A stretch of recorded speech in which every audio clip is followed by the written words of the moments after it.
A paz do Senhor, meus queridos e amados irmãos. Nós estamos aqui mais uma vez nesta manhã de domingo, onde nós estaremos estudando a lição de número 5 deste trimestre, lição maravilhosa, cujo tema é O Casamento é para Sempre.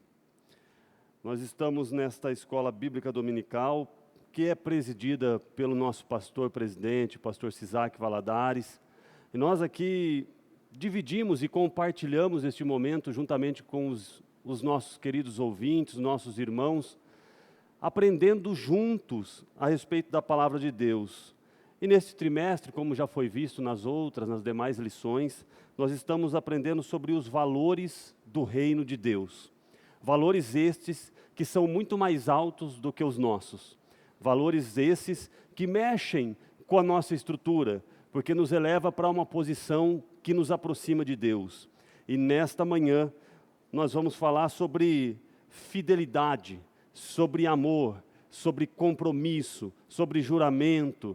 Nós vamos falar sobre conduta, nós vamos falar sobre caráter, abordando este tema, que o casamento é para sempre.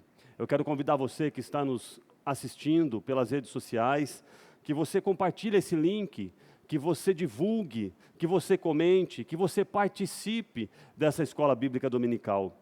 Peço que você agora feche os teus olhos, nós iremos elevar a Deus uma oração, para que Ele possa nos abençoar nestes momentos em que nós estamos aqui, para que o nome dEle seja glorificado e a palavra dEle venha ao nosso coração. Querido Deus e eterno Pai, nós elevamos as nossas vozes ao Teu trono nesta manhã. Pai de amor, que o Senhor, pela Tua infinita bondade e misericórdia, venha até nós com Teu Espírito Santo. Abra nossa mente, o nosso entendimento, o nosso coração. Visite-nos de forma especial, para que nós venhamos, Pai, absorver a Tua palavra, que ela venha de encontro ao nosso coração, e que nós possamos sentir-Te, e que nós possamos, Pai, aprender mais de Ti, e que este aprendizado gere em nós mudança, mudança para o Teu caminho, mudança para o centro da Tua vontade, ó Deus. Eu lhe peço em nome de Jesus a Tua bênção, desperte a nossa mente para que possamos aprender, e Te agradeço. Amém. Amém, meus irmãos? Vamos então agora dar início nessa lição. O casamento é para sempre. Vamos ver aqui o nosso texto áureo nesta manhã. O texto áureo, ele está em Mateus, no capítulo 19, no versículo 6, e diz o seguinte: Assim não são mais dois, mas uma só carne. Portanto, o que Deus ajuntou, não separe o homem. Assim não são mais dois, mas uma só carne. Portanto, o que Deus ajuntou, não separe o homem. Mateus capítulo 19, versículo de número 6. A verdade prática, que é aquilo que nós podemos extrair de prática em nossa lição. A vontade de Deus para o casamento é que ele seja vitalício. Na continuidade do Sermão do Monte, Jesus condena o adultério. Então, a vontade de Deus para o casamento é que ele seja vitalício. E na continuidade do Sermão do Monte, Jesus condena o adultério.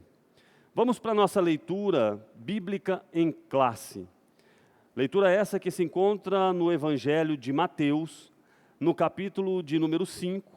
Nós vamos ler dos versículos 27 ao versículo 32. O conteúdo dessa leitura é o Sermão do Monte. É Jesus ensinando.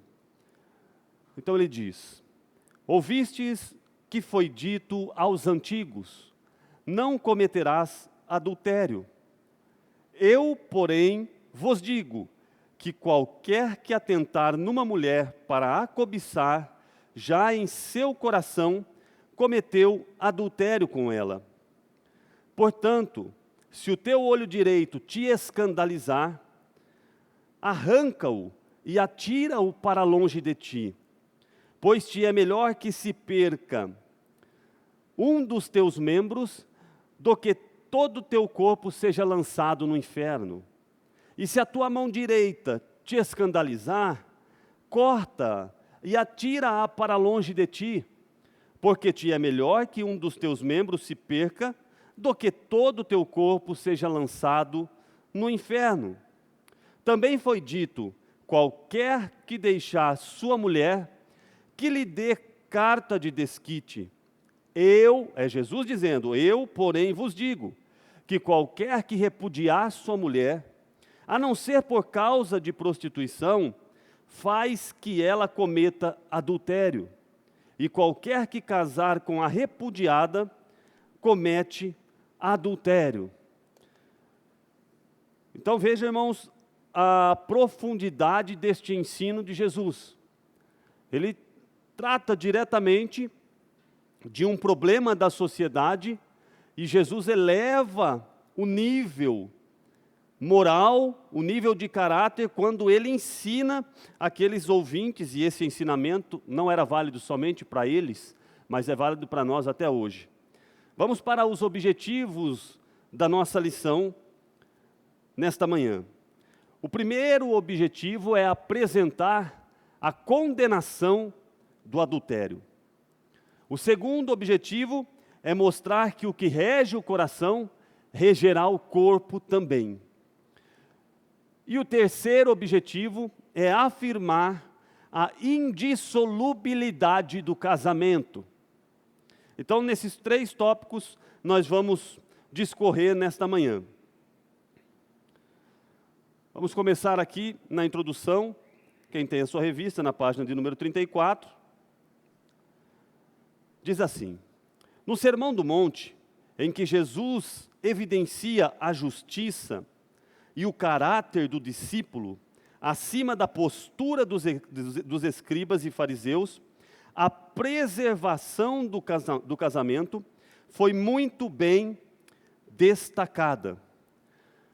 Meus irmãos, de acordo com a lei de Deus, em Gênesis, e reafirmado por Jesus Cristo em Mateus, no capítulo 19, do versículo 4 ao 6, o casamento é um acordo firmado entre um homem e uma mulher, efetuado segundo a lei civil do país, até que a morte os separe. Então, o casamento é mais do que uma união de corpos, é uma comunhão plena entre 2 pessoas. Havia uma discussão em relação ao divórcio e aos mandamentos, e Jesus ele começa dizendo que aqueles que seriam discípulos dele, discípulos de Jesus, deveriam ter o seu caráter e a sua conduta acima dessa postura dos escribas e dos fariseus, que eram estes doutores da lei. Então veja só a seriedade e o compromisso que Jesus nos coloca nessa situação de discípulos dele. Nós precisamos ir além daquilo que os fariseus e os escribas foram, concernentes ao entendimento e ao relacionamento daquilo que era moral, caráter, postura e conduta no seu dia a dia. Ao evocar o 7º mandamento, voltando aqui para a lição, não adulterarás, que está lá no livro do Êxodo, no capítulo 20, no versículo 14, a intenção do mestre é colocar o casamento no seu devido lugar, como foi designado pelo próprio Deus, lá em Gênesis. Então, Deus ele estabeleceu o casamento com alguns propósitos. O homem estava só, Deus fez a mulher, ele tirou a mulher da carne do homem. Deus poderia ter feito diferente, ele poderia ter feito com que a mulher nascesse do pó da terra, como foi feito o homem. Mas Deus, na sua infinita sabedoria e mediante um propósito que ele tinha de união, onde lá mesmo Deus institui o casamento, no Éden, dentro desse propósito, Deus tira a mulher do lado do homem. Deus tinha propósitos. Quais eram esses propósitos? Eu vou citar 4. Um dos propósitos, o primeiro, promover companheirismo entre o homem e a mulher. O segundo, era disciplinar o instinto sexual, restringindo-o ao núcleo do matrimônio. Um terceiro, favorecer a procriação da espécie humana. E o quarto, formar um lar, onde os filhos pudessem ser criados e educados para servir a Deus, a família e a pátria. São propósitos concernentes ao casamento. Jesus, então, neste Sermão do Monte, ele eleva a preservação do casamento a um nível não considerado até então pelos judeus, que buscavam brechas no mandamento para justificar o abandono das suas mulheres. Então os fariseus buscavam, em Deuteronômio 20, a respeito do divórcio, alternativas para que eles pudessem abandonar ou justificar o abandono das suas mulheres. Jesus, então, ele não trata do abandono, ele trata do caráter do casamento, daquilo que Deus propôs quando uniu o homem e a mulher. Jesus, ele eleva ao assunto a importância da preservação baseada nos princípios divinos, e não nas brechas que foram permitidas, e nós vamos ver nessa lição, por conta da dureza do coração humano. Então, na continuidade do seu ensino, Jesus expressa que tudo começa no coração. O coração é a fonte, a origem de todos os desejos e instintos humanos. Assim, então, cai por terra as teorias quanto ao divórcio, as evasivas criadas por aqueles que pensam em se separar de seu cônjuge, visto que os que realmente são dominados pelos valores ensinados por Cristo procuram em tudo a preservação da pureza e da vida conjugal e também do verdadeiro lar cristão. Em Mateus, no capítulo 5, onde nós lemos a leitura de classe, Jesus esclarece que não há espaço para uma moral dupla, como deseja uma sociedade degenerada. Então essa é uma introdução a respeito daquilo que nós vamos estudar, do nível ao qual Jesus eleva o casamento, ou a preservação desse casamento, o que é necessário fazermos, o que precisamos entender a respeito da importância do juramento que nós fazemos perante o altar, perante as testemunhas e principalmente perante Deus quando nos casamos. O casamento é uma instituição importantíssima para a sociedade, porque o casamento forma a célula máter da sociedade, que é a família. É através do casamento que se consolida um lar, marido, mulher e seus filhos. E essa constituição, ela é divina. Essa constituição, ela é sagrada. Essa constituição precisa ser preservada, se nós queremos ter futuro. Porque sem essa constituição, não há futuro para a sociedade.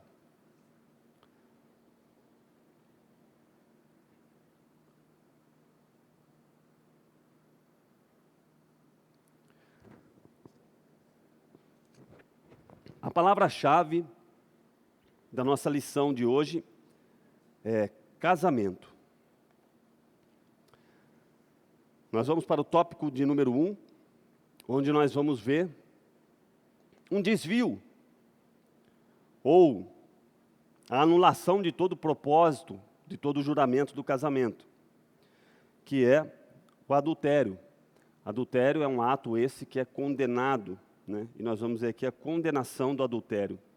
Ele é condenado na Bíblia, ele foi condenado por Jesus, ele é condenado inclusive pela sociedade, partindo do princípio moral humano, ele é condenável. Vamos ver o que é a definição de adultério. Vamos para a lição aqui. No grego, nós temos o verbo moikeo, que significa cometer adultério. Cometer adultério ou ser um adúltero é ter uma relação ilícita com a mulher de outro ou vice-versa. É permitir adultério, é ser devassa ou devasso. Biblicamente, o adultério é definido como uma relação sexual que um homem casado tem com uma mulher que não é a sua esposa, ou vice-versa. Uma mulher casada tem com um homem que não é o seu esposo. Se nós abrirmos as nossas Bíblias, em Levítico, no capítulo 18,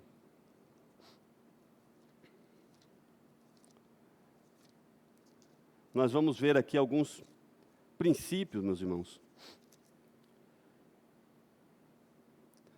em relação aos casamentos que eram considerados ilícitos.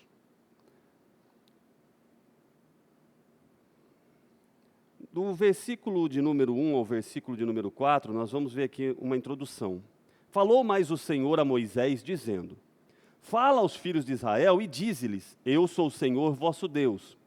Não fareis segundo as obras da terra do Egito, em que habitastes, nem fareis segundo as obras da terra de Canaã, para a qual eu vos levo, nem andareis nos seus estatutos. Era Deus falando através de Moisés, que Deus não queria que o seu povo seguisse os costumes daqueles povos aos quais eles estavam tendo contato. Fosse no Egito, onde eles estavam habitando, ou fosse em Canaã, onde eles iriam. Aí Deus continua orientando: fareis conforme os meus juízos, e os meus estatutos guardarei, para andardes neles, eu sou o Senhor, vosso Deus. E aí no versículo 20, ele diz, em relação a uniões abomináveis: nem te deitarás com a mulher de teu próximo, para a cópula, para te contaminares com ela.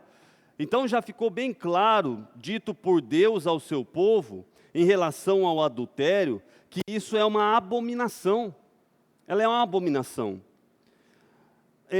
De forma figurada, a idolatria também é considerada na Bíblia um adultério, porque nós vemos essa ilustração tanto de Israel, a relação de Israel com Deus, como se fosse uma relação de um casamento, como com a relação da igreja com Cristo, numa relação também entre noivo e esposa, uma relação de casamento, de fidelidade, de união, de compromisso.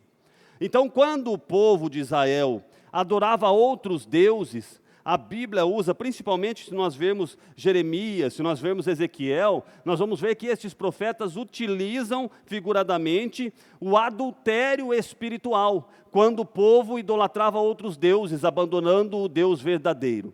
Então essa relação de adultério, ela é errada, ela é abominável em todas as esferas, seja ela na esfera social, moral, como na esfera espiritual. Então jamais deve-se pensar, voltando à lição, que as ordens divinas em relação ao adultério fossem pesadas demais. Não é uma ordem pesada demais, mas essas prescrições da lei, com o objetivo, qual que era? Preservar o casamento, preservar a fidelidade conjugal, era preservar a família. O mandamento, não adulterarás, ele trata-se de um dique, de uma barreira que preserva a fidelidade conjugal. Esse era o objetivo. A família, que é a célula máter da sociedade. Então vejam, irmãos, a importância de preservar no casamento a união, fidelidade. E essa fidelidade, ela tem que ser constante. E esse sentido, irmãos, do adultério, essas coisas não acontecem da noite para o dia. É algo que vai brotando no coração e você vai dando vazão para ela. Você vai dando nova oportunidade. Você permite um novo degrau, um novo passo. É algo que vai crescendo no seu coração. E nós vamos ver aqui no subtópico de número 2, a respeito disso, qual era a posição de Jesus em relação ao adultério.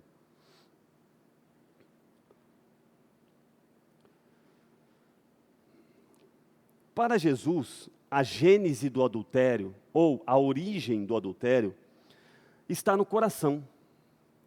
Que nós já vimos ali que o coração é a fonte, né? É a fonte de todos os desejos, de todos os anseios, é a fonte emocional do homem, é a origem. Então ele começa com um olhar cobiçoso, pensamentos impuros. Esse olhar cobiçoso, esses pensamentos impuros, eles levam a uma prática sexual ilícita. O posicionamento de Jesus, ele vai além daquilo que no Antigo Testamento era permitido ao homem. Divorciar-se de sua mulher. Porque se nós formos lá, vamos ao texto de Deuteronômio, capítulo 24, versículo 1. Deuteronômio capítulo 24, versículo 1. Nós vamos ver algumas regras acerca do divórcio. Essas regras elas foram colocadas, primeiramente por conta da dureza do coração do povo. Não era uma vontade ativa de Deus, mas era um meio para se preservar o povo, que tinha um coração duro.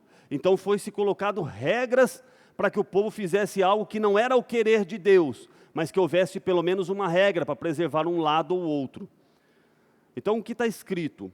Quando um homem se tomar uma mulher e se casar com ela, então será que se não achar graça em seus olhos, por nela achar coisa feia, ele lhe fará escrito de repúdio, ou uma carta de repúdio, e lhe o dará na sua mão, e a despedirá da sua casa.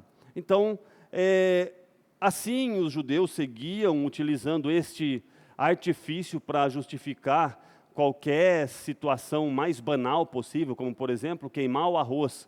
A mulher queimou o arroz, então vou dar a ela a carta de divórcio e vou procurar uma outra.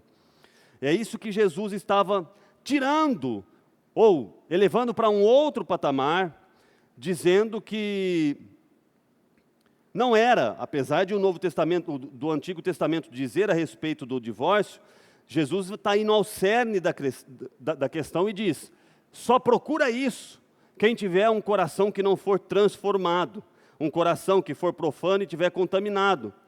Só procura o adultério, só procura o abandono do lar, só vai buscar o prazer sexual fora do casamento, quando se começa com um olhar cobiçoso, quando, sem motivo, se começa a buscar interesses fora do lar. Então, Jesus está trazendo isso, essa questão de divorciar-se e do adultério, para um ponto diferente, sobre a necessidade da manutenção e de se ter uma vida em comunhão com Ele. Porque somente através de uma vida em comunhão com Deus, os homens e as mulheres serão capazes de se abster dos pensamentos impuros. Porque os pensamentos impuros e os desejos da carne, eles fazem parte da natureza carnal humana e caída. Eles estão o tempo inteiro pipocando em nossas cabeças, ou tentando pipocar, são flechas, são dardos do inimigo, que são lançados diariamente para nos derrubar, para nos derrotar, para nos envergonhar. Mas aí Jesus vai falar da importância de se abster desses pensamentos impuros. E você vai fazer isso sozinho, com a tua própria força? Não, tem uma parte que cabe a você fazer, mas a outra parte é você se encher de Deus. É você se encher do Espírito Santo, é você encher o teu coração das coisas do céu, porque aí você não vai ter tempo e nem desejo para as coisas da terra. E aí você vai escapar desses dardos, você vai estar protegido, você vai estar com a armadura do Espírito. Então, Jesus no seu sermão, ele fala sobre a necessidade de se abster desses pensamentos impuros, porque dessa forma é possível se manter uma pureza, tanto no nível sexual, quanto no nível moral, quanto no nível social. Nós precisamos ter a consciência de que perante Deus, como bem expressou Jesus Cristo, uma intenção errada, irmãos, é importante a gente detalhar isso. O que Jesus coloca aqui faz nos refletir diariamente. Jesus não estava falando que o ato em si somente era um erro, mas Jesus ele leva para uma posição mais alta ainda, mais elevada de caráter, de moral, de postura. Ele diz que a intenção errada é tão pecaminosa quanto o ato. Isso é muito sério. Por isso que nós devemos sempre buscar pensamentos puros e bons. Por isso que a necessidade de estar em constante vigilância, em oração, mas é vigiando também, vigiando também. Olha o que o apóstolo Paulo escreve aos Filipenses.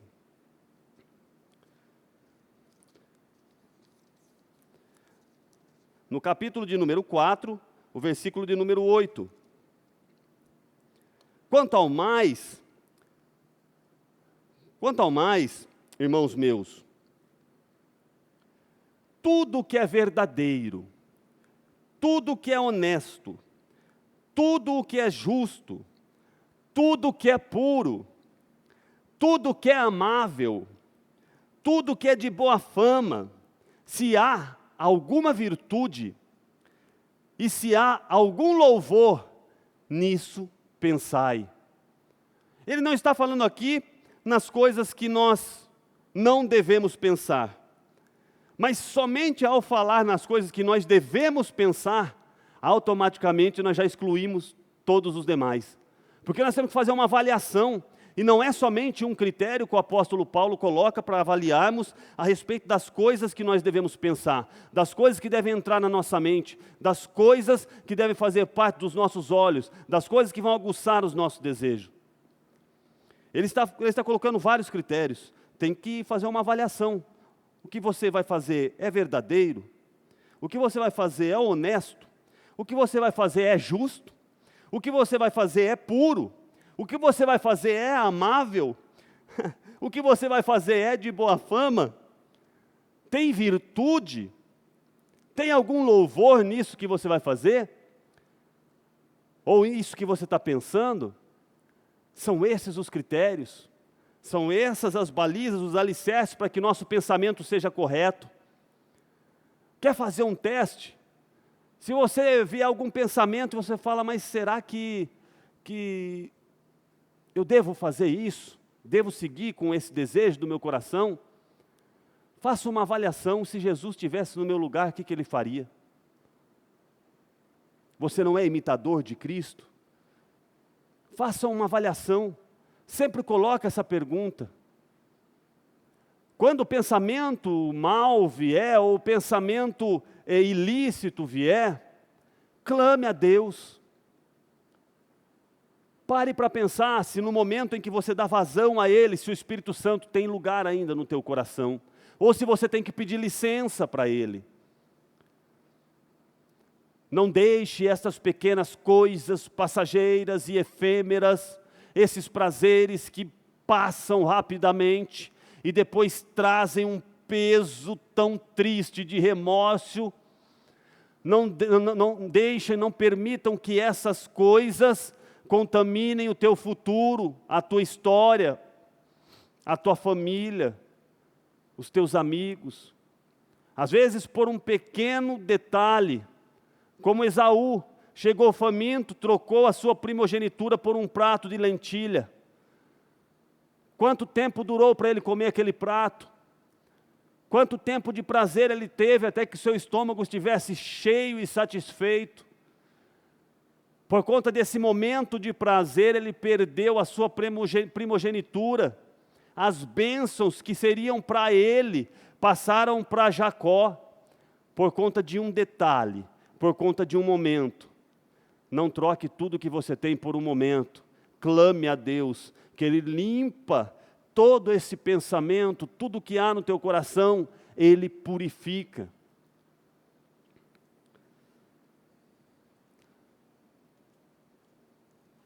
Subtópico de número 3. Os males do adultério. Olha só as consequências, o que vem com um ato desse, com um deslize. Deslize esse, irmãos, que para parte da sociedade é comum. Deslize esse que para parte da sociedade é aceito. Mas nós não estamos falando de padrões humanos, nós estamos falando de padrão divino, nós estamos falando de conduta cristã. Nós estamos falando do que Cristo ensinou lá no Sermão do Monte a respeito dos valores do reino de Deus. É nestes valores que nós pautamos as nossas vidas. Se a sociedade como um todo pautasse as suas vidas nestes valores, nós viveríamos numa sociedade muito melhor do que vivemos. Vamos para a lição aqui, o subtópico de número 3. O adultério sempre é prejudicial para a estrutura familiar. E qualquer infidelidade no relacionamento a dois sempre será ruim. Por quê? Porque gera desconfiança, feridas emocionais, desvalorização, desrespeito, fraqueza, queda na vida espiritual. Por isso, é importante evitar tanto a prática do ato, como os pensamentos indevidos. Além disso, os prejuízos espirituais são ainda maiores. Não havendo pureza em seus pensamentos, e nem havendo lealdade com o seu cônjuge, o relacionamento entra em perigo e deturpa a mente do cristão, que, tendo a mente de Cristo, deveria pensar somente nas coisas boas. Então o adultério, irmãos, deve ser evitado a todo custo, porque as suas consequências, elas são devastadoras. Além de ser um pecado, ele fere a santidade de Deus.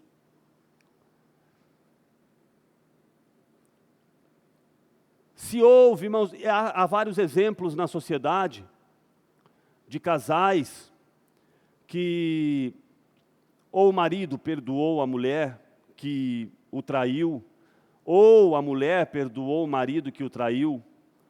E se não for com a graça de Deus, é muito difícil o restabelecimento dessa relação. Porque como um copo, falando do ponto de vista natural das coisas, estou desconsiderando que Deus ele pode efetuar uma mudança transformadora plena. Deus tem poder para o impossível. Mas vamos sobre uma ótica humana, natural. Essa infidelidade conjugal, esse desrespeito ao próximo, aquele a quem você jurou lealdade, ou a pessoa jurou lealdade, esse desrespeito, por mais que ele seja perdoado, eu entendo que é como um copo quebrado que foi colado, mas o trinco, a marca, sempre vai ser lembrado. A pessoa que foi ferida e ofendida nessa relação, olhando no âmbito natural das coisas e humano, qualquer cenário, ela vai se lembrar, ela vai temer, ela vai desconfiar. Então a relação, ela fica estremecida, além do mal-estar causado entre as famílias. Isso quando nós não pensarmos naquilo que é o mais óbvio, numa situação de traição, que é o divórcio, a separação, os males que isso causa. Quando o casamento foi instituído por Deus de uma forma tão maravilhosa, envolvendo amor, cumplicidade, união, devoção, concessões mútuas, entendimento, tudo isso, irmãos, é trocado, esses propósitos de uma vida a dois, são trocados numa traição, no adultério, por um momento de prazer, mas as consequências, elas são devastadoras e duradouras. Se perde relacionamento familiar, se machuca, se fere, feridas que às vezes dificilmente são curadas, é somente por Deus. E eu estou considerando aqui pessoas que preservam moral, conduta, porque há um nível na sociedade que nem considera moral. Para esses que são considerados realmente, não importam em ser devassos, para eles tanto faz a relação, se existe cumplicidade, se existe amor, se ela é duradoura ou se não é. Tudo é relativo. Para essa parte da sociedade, não cabe essa palavra. Mas para quem entende e ama e tem empatia pelo próximo e entende os princípios, nós temos que considerar o que Jesus ensinou a respeito do adultério, a respeito do amor, a respeito do casamento. Sintetizando esse primeiro tópico, o Senhor Jesus, condena claramente à prática do adultério. Então, ele é condenável e ele é condenado por Jesus. É infidelidade, é desrespeito e tudo mais o que nós lemos a respeito do adultério, da traição. Vamos para o tópico de número 2. O que rege o coração, regerá o corpo. O subtópico de número 1 diz que o que procede do coração, ou o que procede do coração. Vamos à lição. O pecado, ele não está restrito apenas ao ato, como nós já vimos ali no primeiro tópico. Não somente ao ato, mas a pensamentos impuros, ou a origem desse ato. Pensamentos malignos, cuja fonte é o coração. Coração que do hebraico lebab, ele fala do homem interior. Coração quer dizer a vontade, a mente, a alma, a inteligência do homem. A origem das vontades, é uma fonte, né? Fonte das emoções, fonte dos desejos, fonte das paixões humanas. No seu aspecto figurativo, o coração refere-se então ao caráter moral. Um cristão que tem um coração transformado, ele tem um viver totalmente diferente deste mundo. Por quê? Porque ele tem uma capacidade própria de ser diferente? Não. Porque Deus transformou o seu coração. Porque no seu coração não habita mais a sua vontade. Porque no seu coração passou a habitar a vontade de Cristo. Quando nós recebemos Cristo e o Espírito Santo, há uma troca volitiva no nosso coração. Deixa de existir a nossa vontade, o nosso querer, e passa a existir a vontade do Senhor. Essa troca faz com que a nossa vida seja regida por um propósito que não é humano e carnal. Faz com que a nossa vida seja regida por um propósito espiritual. Faz com que nós tenhamos uma visão além dessa esfera humana. É por isso que o cristão, ele tem uma conduta diferente. É por isso que o cristão, ele tem propósitos de vidas diferentes. É por isso que o coração do cristão não está apegado às coisas terrenas. Por quê? Porque quem rege o coração do cristão é o Senhor Jesus. Um cristão que tem um coração transformado, ele tem um viver totalmente diferente. Lá em Lucas, no capítulo 6, no versículo de número 45, nós vamos ver que o coração do homem, ele é fonte de coisas boas ou coisas más.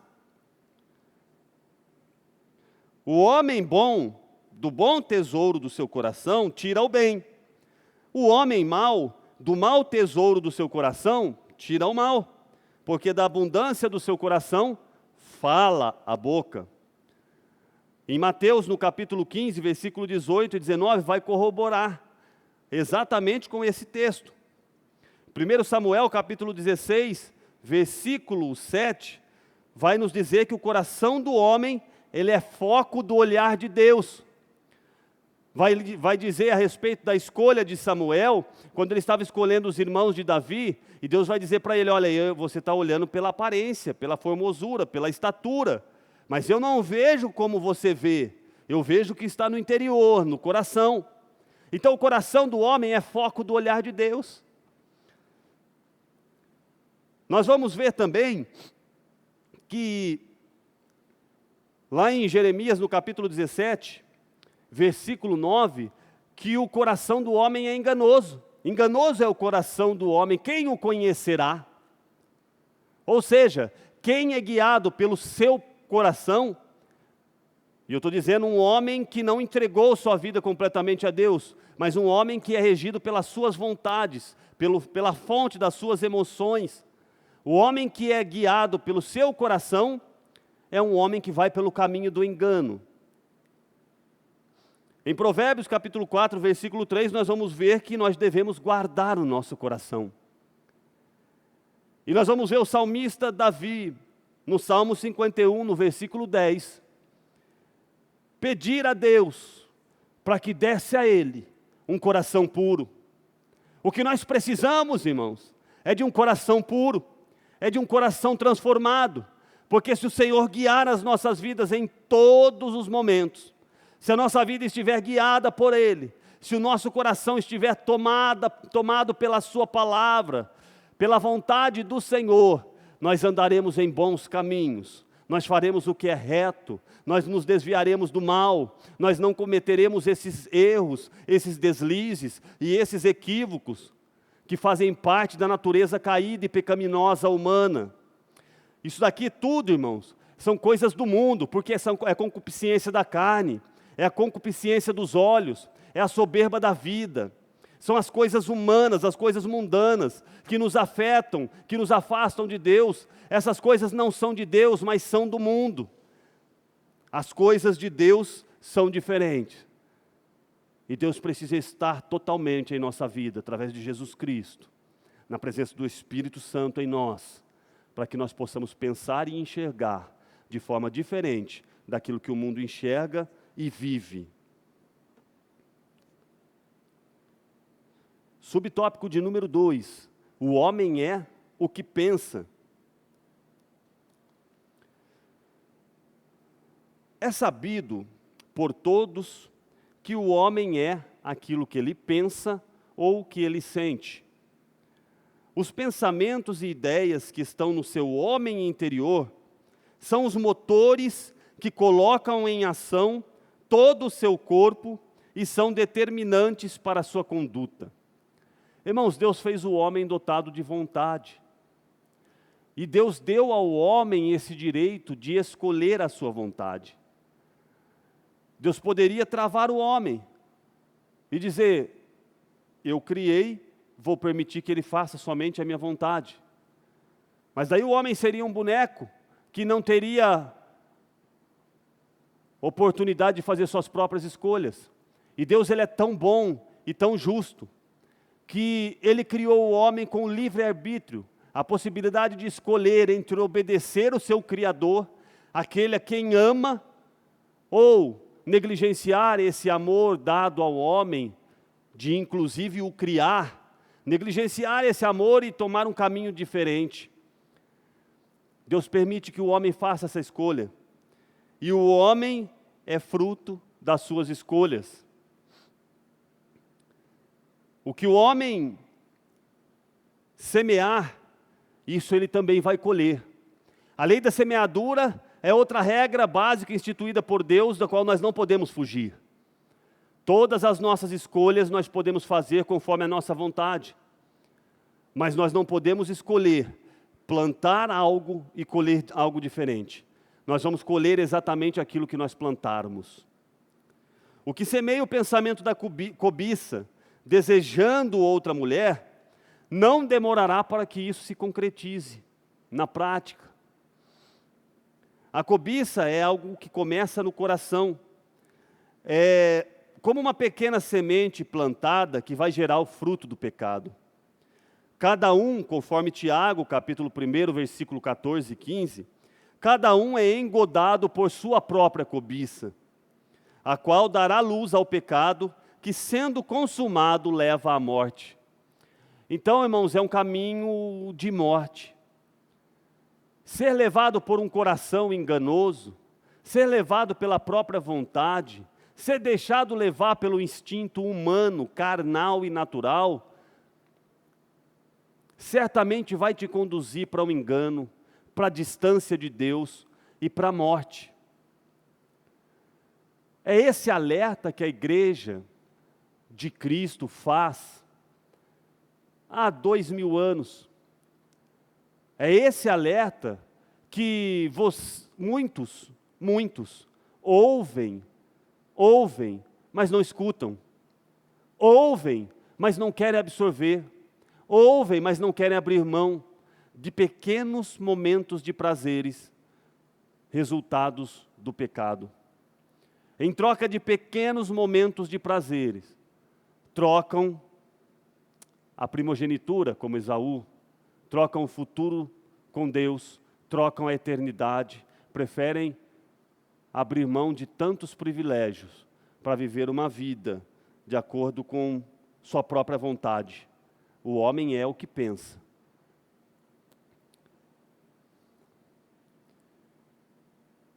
Subtópico de número 3, sujeitando o corpo ao espírito. Esse é um exercício que o cristão deve fazer, irmãos, em todo o tempo. Irmãos, é claro que ninguém está isento de tentação. Ninguém pode dizer assim, comigo nunca vai acontecer nada. Não, eu sou bom. Irmãos, toda a vida nós seremos tentados. Em todo tempo nós seremos tentados. É por isso que nós temos que ter a humildade de reconhecer que é só mediante a graça de Deus é que nós poderemos resistir. Porque se seguir pela nossa natureza humana e carnal, nós cairemos em tentação e iremos pecar constantemente. A saída para isso é pedir para Jesus fazer uma transformação em nós. E essa transformação ela é diária, irmãos. Ela tem que ser diária. Dar-nos um novo coração. Dar-nos o que Davi pediu, um coração puro. Então o caminho para que o cristão possa dominar bem o seu corpo é viver na dependência do Espírito Santo. É viver num relacionamento íntimo com Deus. Eu vou tocar aqui no assunto que o nosso pastor presidente, o pastor Sisak, fala constantemente sobre a manutenção de uma vida de oração e de leitura da palavra. Essa manutenção que se transforma num exercício diário, exercício de comunhão, exercício de relacionamento com Deus, através da oração, através da leitura, através da meditação na palavra, esta é a defesa que nós temos contra as tentações. É assim que nós vamos vencer, é assim que nós vamos prosperar, nos desviando do mal. Jesus, no texto de Mateus, que nós lemos como a leitura bíblica, ele fez o uso de figuras de linguagens de modo hiperbólico, ou seja, ele utilizou figuras de expressão hipérboles, que são aumentos, né, ele usa um aspecto e ele aumenta isso para exemplificar a importância do cuidado. Isso ele fez para mostrar como se deve fazer para vencer os instintos sexuais. Ao sugerir, se o teu olho direito te escandalizar, arranca-o e atira fora para longe de ti, é importante, irmãos, nós salientarmos isso, porque isso faz parte da hermenêutica, que é o estudo da interpretação bíblica, para que ninguém traduza isso de forma literal e interprete que Cristo estava dizendo para alguém se degladiar, ou cortar um pedaço do seu corpo, ou tirar realmente os seus olhos. A Bíblia tem figuras de linguagem, isso aqui é uma hipérbole. Então Jesus, ele quando está dizendo isso, não está falando sobre mutilação não, irmãos. Jesus está aqui fazendo uma metáfora, ele está dando ênfase de como o cristão pode crucificar a carne com as suas paixões e sujeitar o seu corpo ao espírito, para que não seja instrumento do pecado. Ele não estava falando nada de cortar uma parte do corpo, não. Então, um coração transformado pelo poder de Cristo mostrará atitudes de sacrifício que visam glorificar a Deus. Nós finalizamos agora esse tópico de número 2, que diz que o que rege o coração regerá o corpo. Deixa o Espírito Santo reger o seu coração. Entrega o seu coração para o Espírito Santo, e assim você vai vencer as tentações que vêm no teu corpo. A síntese desse tópico diz que o que procede do coração e permeia o pensamento do homem determinarão o seu comportamento. Vamos para o último dos tópicos, o tópico de número 3, onde nós vamos estudar a indissolubilidade do casamento. O casamento na perspectiva bíblica.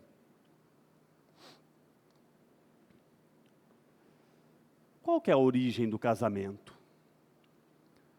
Você sabe me dizer qual que é a origem do casamento? O casamento ele foi originado lá no Éden. Deus realizou o primeiro casamento entre Adão e Eva, quando ele deu Eva a Adão e disse: toma, esta é a tua mulher. E quando ele disse a ela: este é o teu marido, é o varão que eu preparei para você. Então, olha esta união que foi feita lá no Éden, o casamento na perspectiva bíblica. Sabemos que o casamento é a mais fundamental de todas as instituições. Vamos ler Gênesis 1, 28.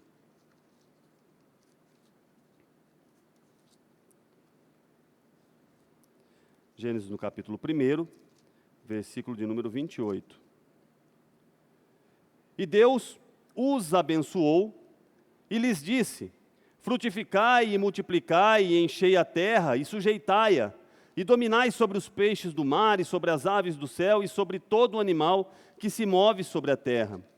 E Gênesis capítulo 2, versículo 24, Deus instituiu. Quando Deus disse para Adão, no versículo 23, esta agora é osso dos meus... e disse Adão, na verdade, foi Adão que disse. E Adão disse: esta agora é osso dos meus ossos e carne da minha carne. Esta será chamada varoa, porquanto do varão foi tomada. Portanto, deixará o varão o seu pai e a sua mãe, e apegar-se-á à sua mulher, e serão ambos uma só carne.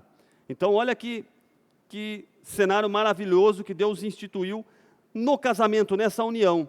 Então, na perspectiva divina, o casamento deve ser uma união permanente, porque eles passam a ser considerado uma só carne, em que o homem e a mulher, eles entram em uma aliança, a fim de construir uma união única na mais perfeita intimidade. Irmãos, a aliança, ela é um símbolo que você não vê nela nenhum corte, ela não está cerrada, ela não é limitada, ela é algo que é para ser sem fim. Essa é a instituição da aliança. É algo que foi feito para não ter fim, para ser permanente. E hoje, irmãos, o que nós vemos a respeito do casamento? Nós vemos uma sociedade que relativiza trata isso simplesmente como um acordo, como algo que é uma assinatura que pode ser rompida de qualquer forma. Voltando aqui para a lição, eu já vou tocar nesse assunto da sociedade, mas não querendo jamais que os votos do casamento fossem quebrados, Deus deu uma ordem: não adulterarás. A singularidade dessa maravilhosa união foi destacada por Cristo, quando ele falou do vínculo conjugal, expressando que não são mais dois, mas uma só carne. O apóstolo Paulo via essa união de maneira tão cândida, tão clara, tão límpida, que ele comparou o amor de Cristo, que se sacrificou pela igreja, ao amor do marido para com a sua esposa. E essa relação tratada na palavra de Deus com demasiado cuidado, como uma instituição que tem que ser preservada, como uma instituição feita por Deus. Ela tem sido tratada na sociedade de uma forma leviana. Eu já ouvi diversas vezes: o que importa é ser feliz. Nós temos somente essa vida para viver, vamos aproveitar ao máximo. Se eu estiver infeliz, é melhor parar por aqui. Irmãos, é fácil sair por essa tangente. É claro que há casos e casos, e eu não estou aqui para tratar de pormenores, não é o meu papel. Mas o objetivo dessa lição é trazer a visão de Deus para o casamento como uma instituição sólida, séria, que a todos os esforços possíveis, humanos e espirituais, ela precisa ser preservada. Então, essa visão social não era o tema do Sermão do Monte. Jesus estava levando os ouvintes para uma visão maior, a respeito de conduta, de como fazer, como viver uma vida para se preservar essas relações que são tão frágeis, olhando do âmbito humano. Jesus estava demonstrando uma maneira de viver, levantando a bandeira, levantando o sarrafo, dizendo: vocês precisam viver com outros padrões, porque se vocês viverem nesses padrões mundanos e humanos, vocês vão ser frágeis e essas instituições vão ser defraudadas o tempo inteiro. Mas se vocês viverem num padrão de santidade, de compromisso diferente, vocês então vão conseguir ter ou preservar esses valores e esses princípios. Na verdade, ele estava falando dos valores do reino. Então nós vemos Jesus em todo o sermão e em todo o seu ministério, preservando aquilo que era mais importante do que simplesmente a lei que era falada ou era apregoada nas sinagogas, mas que às vezes ela era fria e era tratada de forma fria, onde buscava-se brechas na lei para que pudessem viver de acordo com um padrão moral baseado na lei. Eu obedeço mais, então eu sou mais santo. Não, Jesus estava elevando para um patamar muito mais alto, de compromisso com Ele, de entrega para Ele.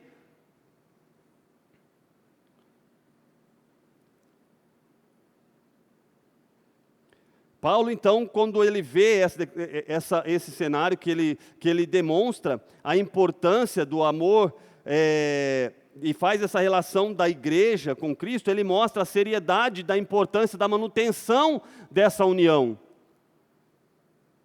Eu trouxe aqui a nossa declaração de fé, na página 204, para falar rapidamente sobre o casamento. Uma instituição criada por Deus, que tem por princípios reguladores e estruturantes a monogamia. É a relação de um homem e uma mulher, baseado em Gênesis 2:24. Portanto, deixará o varão seu pai e sua mãe e apegar-se-á à sua mulher, e serão ambos uma carne. E também fala sobre a heterossexualidade, baseado em Mateus 19:4, que diz: ele, porém, respondendo, disse-lhes: não tendes lido que no princípio o Criador os fez macho e fêmea? Então nós entendemos o casamento como uma instituição criada por Deus, que é monogâmica e é heterossexual. Então isso está escrito na nossa declaração de fé, é isso que nós professamos, é isso que está escrito na Bíblia. Essa é a relação de casamento que nós defendemos. Não é do jeito que a sociedade vende, irmãos. Casa hoje, amanhã separa, já está feliz de novo, já arruma um outro cônjuge, e casa de novo, e leva uma vida assim, como se fosse uma brincadeira, irmãos. Jesus nunca brincou no seu ministério. Você vê o ministério de Jesus, um ministério de seriedade, de entrega, de sofrimento. Jesus, quando trata desses assuntos, a seriedade. Quando a igreja trata desses assuntos, não é no sentido de afrontar, mas é no sentido de confrontar, de trazer ao mundo a palavra que Jesus ensinou, de trazer ao mundo a luz, uma esperança de vida eterna, de trazer ao mundo a conduta que Jesus ensinou, para que nós possamos viver melhor, para que nós possamos garantir a nossa salvação. Esta é a perspectiva bíblica de casamento, monogâmica, heterossexual, um homem e uma mulher, que se unem a construir uma união única, na mais perfeita intimidade. E o que fazer para que o casamento seja para sempre? Um casal que vive a dois, em amor, irá construir a mais bela e perfeita união, ainda que enfrente lutas e reveses nessa vida. O casamento deve ser construído com base em respeito, amizade, bom tratamento, carinho, dignidade, entre outros. Como bem disse o apóstolo Pedro, se tudo isso estiver presente no casamento, ele será para sempre. O casal cristão tem conhecimento de que no aspecto espiritual, tanto o homem como uma mulher são iguais. Não há diferença alguma. E na vida a dois, há obrigações distintas e específicas a serem cumpridas. Está na Bíblia, vai ler 1 Coríntios capítulo 7, versículo 3. A união sexual é um outro fator preponderante que deve ser levado em consideração no casamento.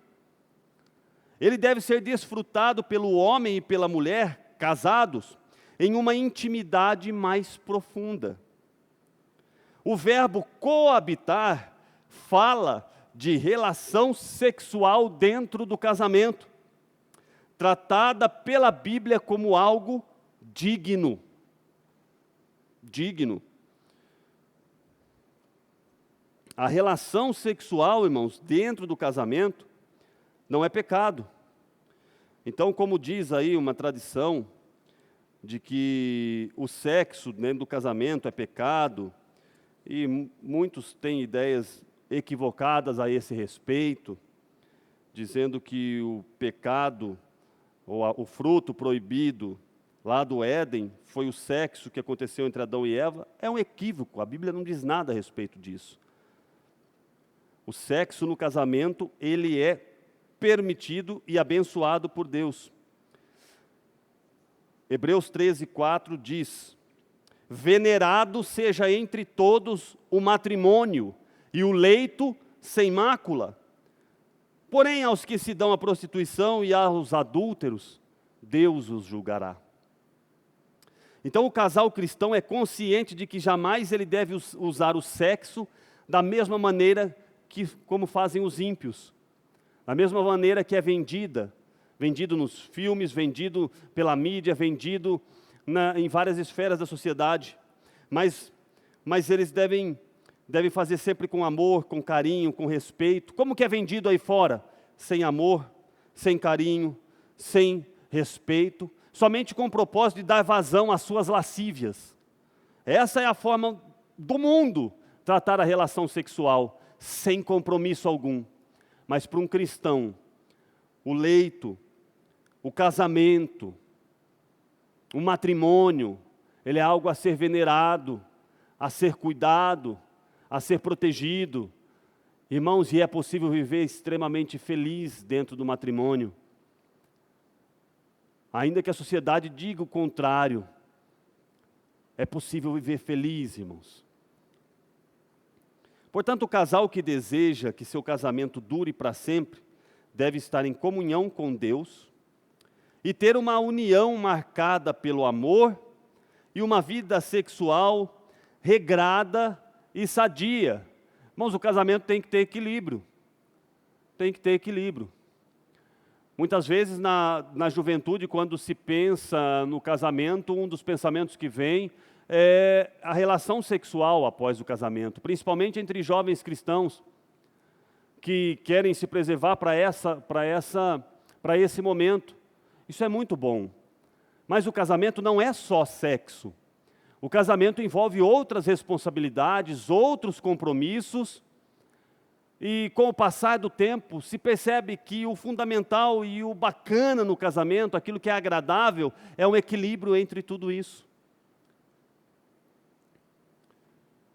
O casal, ele deve sempre olhar para frente. Então, decidiu se casar, casou, esquece que da casa do pai, não no sentido de visitar, não, mas esquece dos costumes que tinha na casa do pai. Essa é uma parte difícil no início do casamento, que é encontrar na vida de quem veio de culturas diferentes ou de estilos de vida diferentes, e os dois se unem ali agora numa só carne e vão morar sozinhos, e vão conviver juntos, e vão coabitar, e aí começa a haver algumas divergências, porque um estava acostumado de uma forma, o outro estava acostumado de outra forma, e aí nesse início desse processo do casamento, há vários atritos, até se ajustar, para que o casal forme o seu próprio estilo de vida. E é bonito ver essa mudança, esses ajustes. E quando o casal é um casal cristão, e eles fazem isso em oração, e permitem que o Espírito Santo de Deus trabalhe nessa relação, esse processo de amadurecimento do casamento, de entendimento e de formação de propósitos, que acaba se tornando com o tempo quase instintivos. Porque com o tempo do casamento, o marido já não precisa mais pedir certas coisas para mulheres ou vice-versa. Parece que eles já se entendem somente num olhar. Então essa formação, quando a pessoa tem Cristo no coração e tem um casamento em que Deus está no centro dele, esse momento de ajustes ele é muito mais fácil de acontecer, ele acaba acontecendo de maneira muito mais rápida, e o casamento se amadurece, né? E o casamento progride e prossegue, né? E a família ela é formada na bênção do Senhor. Então tem que ter aí respeito, tem que ter tolerância, tem que ter entendimento, tem que ser transformado por Deus, irmãos. Para o casamento ir bem, tem que ser transformado por Deus. Um dos principais ensinos de Jesus, que Jesus demonstrou no seu ministério, concessão. Jesus veio e se entregou pelos outros. E o casamento nada mais é do que isso. É o marido se entregar pela esposa, é a esposa se entregar pelo marido e viverem em concessão o tempo todo. Cada um procurando trazer a alegria para o seu cônjuge. Para finalizar, o subtópico de número 3. Casamento, uma união indissolúvel.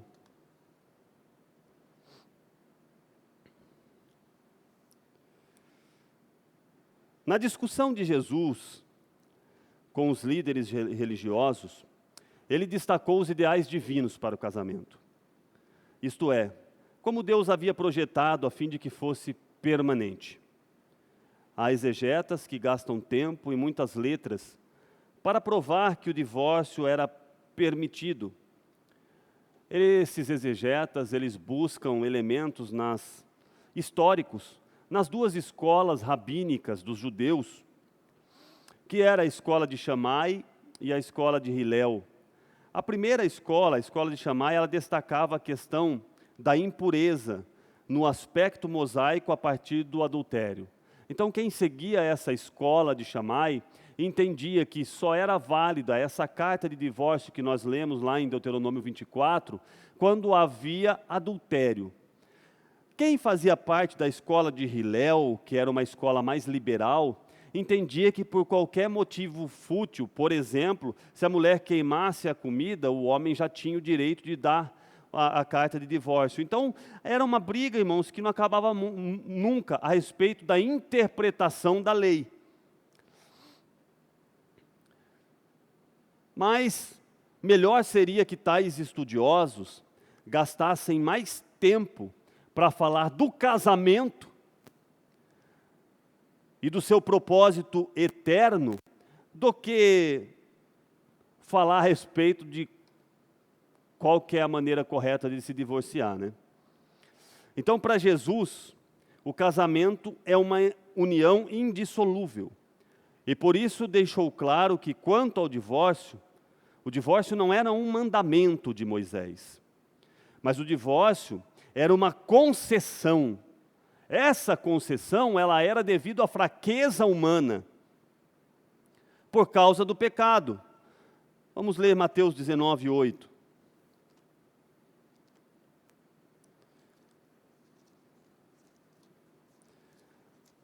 Mateus 19, 8 vai nos dizer: disse-lhes ele, Jesus dizendo, Moisés, por causa da dureza do vosso coração, vos permitiu repudiar vossa mulher.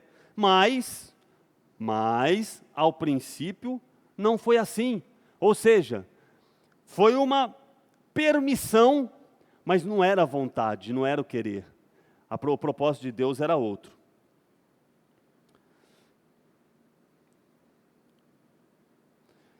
Então, essa permissão se deu pelo padrão baixo e desmoralizante que muitos estavam vivendo. Enquanto a lei permitia o divórcio, Jesus salienta que isso significava legalizar o adultério. Então Jesus, ele levanta, ele traz os princípios do reino, irmãos. Os homens estavam buscando os princípios legalistas, humanos, para encontrar motivos para poderem tomar as suas decisões. Jesus elevou o nível para princípios do reino. Princípios do reino normalmente dissociam-se de princípios terrenos. Sempre é dolorido falar sobre divórcio, visto que se trata da destruição de um casamento. Porém,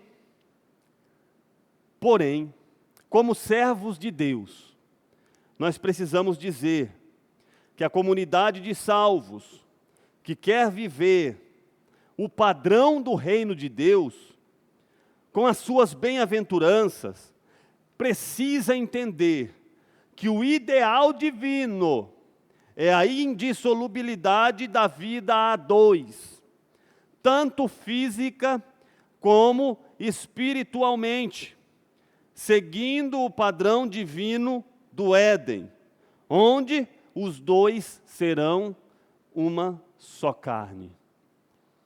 Então o propósito dessa lição é trazer aqui, a respeito do casamento, o padrão divino, a respeito do adultério, aquilo que Jesus fala a respeito dele. Então é importante, irmãos, nós gravarmos esses pontos, praticarmos esses pontos levantados e entendermos que ainda que a humanidade seja fraca, seja má, ainda que haja situações pontuais que são tratadas como exceções, via de regra, o propósito de Deus, quando nós nos unimos num casamento, num matrimônio, é a indissolubilidade, é a manutenção da vida a dois, que isso gera só coisas boas. Para finalizarmos, meus irmãos, sintetizando o terceiro tópico, na perspectiva bíblica, o casamento é uma união indissolúvel. E a conclusão, pela palavra de Deus, compreendemos que o casamento é para sempre. Mas uma construção depende de uma vivência com Deus, em um relacionamento marcado pelo amor, frente aos problemas que possam surgir. O caminho não é o divórcio. Os cônjuges devem agir com boa vontade e sacrifícios, buscando sabedoria divina, para que se volte à verdadeira harmonia com a presença de Jesus. Então, mesmo numa situação de desacordo, irmãos, orem, busque direção a Deus. Deus pode restabelecer, Deus pode trazer de volta a união, Deus pode resolver esse problema no teu relacionamento. Busque em Deus uma solução, se unam, se está tendo divergência em diversos pontos, se unam em oração, e Deus vai entrar com providência e vai restabelecer o teu casamento. Louvo a Deus pela vida de cada um de vocês que estiveram conosco nesses momentos. A próxima lição, a lição de número 6, tem como tema expressando palavras honestas. E eu gostaria de lembrar você que nesta noite nós teremos o nosso culto da família às 18h30. Então você participe conosco, venha até o templo. E se você não puder vir, assista nas redes sociais, compartilhe com as pessoas que você ama, compartilhe nas suas redes sociais. Deus sempre tem uma palavra para nós. Deus está falando todo o tempo. A porta da graça está aberta. Então que Deus abençoe, que você tenha um ótimo domingo, aproveite com a tua família. E à noite estaremos juntos aqui às 18h30. Vamos orar, agradecer a Deus por esses momentos. Senhor, meu Deus e meu Pai, muito obrigado por esses momentos que nos reunimos aqui na Tua presença, aprendendo a Tua palavra. Nessa instituição tão maravilhosa que o Senhor Deus instituiu lá no Éden, unindo o homem e a mulher. Que o Senhor Deus possa visitar cada família nesta manhã. Visite a minha família, visite a família de cada pessoa que está nos assistindo, Pai. Há pessoas com problemas nos seus lares. Meu Deus e meu Pai, é natural que isso aconteça. Nós vivemos, Pai, aleluia, numa sociedade muito acelerada, e os problemas eles acontecem, às vezes eles invadem os lares, e o inimigo ele quer realmente destruir a base sólida familiar, a célula máter da sociedade, é propósito dele destruir. Mas eu rogo nesta manhã que o Senhor, pelo teu Espírito Santo, visite cada lar, visite cada família, mude os propósitos, mude o coração, que haja perdão, que haja compreensão, que haja companheirismo, que haja amor, que haja comunhão. Senhor, visite os lares, restaure os casamentos, restaure os matrimônios, traga paz aos lares, abençoe nosso domingo, eu te peço, te agradeço em nome de Jesus, amém. Deus te abençoe, em nome de Jesus.